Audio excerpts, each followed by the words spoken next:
అందరికి నమస్కారం. వైఎస్ఆర్ కాంగ్రెస్ పార్టీ పేరుతో జగన్మోహన్ రెడ్డి సంతకంతో ఒక పత్రికా ప్రకటన. దేనికోసం అంటే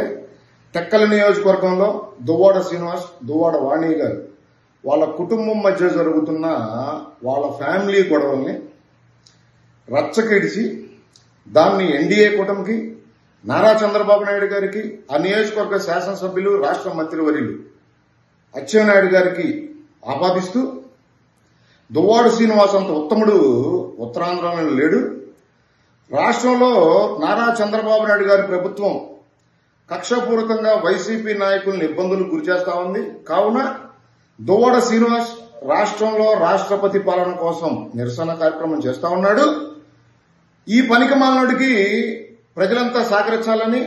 రాష్ట్రంలోనే అత్యంత దుర్మార్గుడు సైకో జగన్మోహన్ రెడ్డి ఒక పత్రికా ప్రకటన రిలీజ్ చేశాడు. నాకు జగన్మోహన్ రెడ్డి మానసిక స్థితిపై అనేక అనుమానాలు కలుగుతా ఉన్నాయి. భార్య, కూతురు, నా తండ్రి ఇంకొక మహిళతో ఉంటున్నాడు, మా కుటుంబం ఇబ్బందులు గురవుతా ఉంది, మా తండ్రి మాకు కావాలని చెప్పి ఆ భార్య, ఆ కూతురు ఆ దువ్వాడ శ్రీనివాస్ ఉంటున్న నివాసానికి వెళ్తే అక్కడ ఆ దువ్వాడ శ్రీనివాస్ అనే వ్యక్తి మీడియా ముఖంగానే భార్యపై, కూతురుపై దాడి చేసేదానికి ప్రయత్నించడం, ఈ పనికిమాలినోడు తిరిగి మళ్లీ భార్యపై, కూతురుపై హత్యాయత్నం కేసు పెట్టమని పోలీసులకు ఒక కంప్లైంట్ ఇవ్వటం,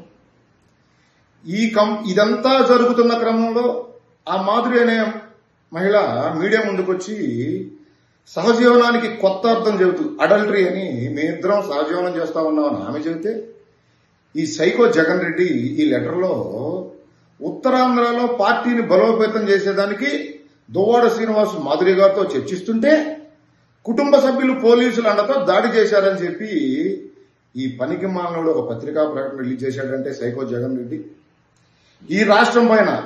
ఇంకా జగన్మోహన్ రెడ్డి విషం కప్పుతున్నాడు అనడానికి ఇది ఒక ఉదాహరణ. ఈ దుర్మార్గుడిని అధికారం నుంచి దింపేస్తే రాష్ట్రం బాగుపడుతుంది, నారా చంద్రబాబు నాయుడు గారు ముఖ్యమంత్రి అయితే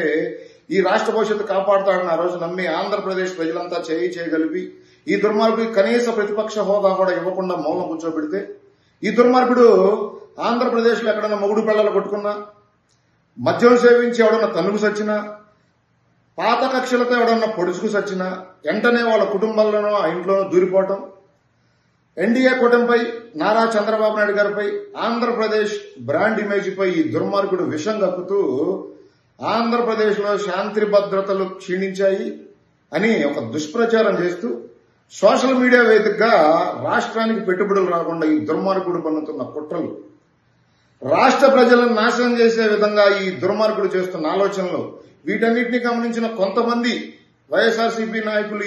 ఈ సైకో జగన్ రెడ్డి మానసిక స్థితి బాగలేదని చెప్పి పార్టీ నుండి దూరం అవుతున్నా కూడా ఈ దుర్మార్గుడు సిగ్గు ఎగ్గు లేకుండా ఇంకా రాష్ట్రంపై విషం కక్కుతూనే ఉన్నాడు. మరొకసారి ఆంధ్రప్రదేశ్ రాష్ట్ర పౌరులందరూ నేను కోరుతా ఉన్నాను, గతంలో ఈ దుర్మార్గుడిపై ఉన్న సిబిఐ కేసుల్ని, బాబా హత్య కేసుని తక్షణమే విచారించి ఈ దుర్మార్గుడికి శిక్ష విధించాలని చెప్పి మనమందరం గౌరవ సుప్రీంకోర్టు న్యాయమూర్తులకి, గౌరవ రాష్ట్రపతి గారికి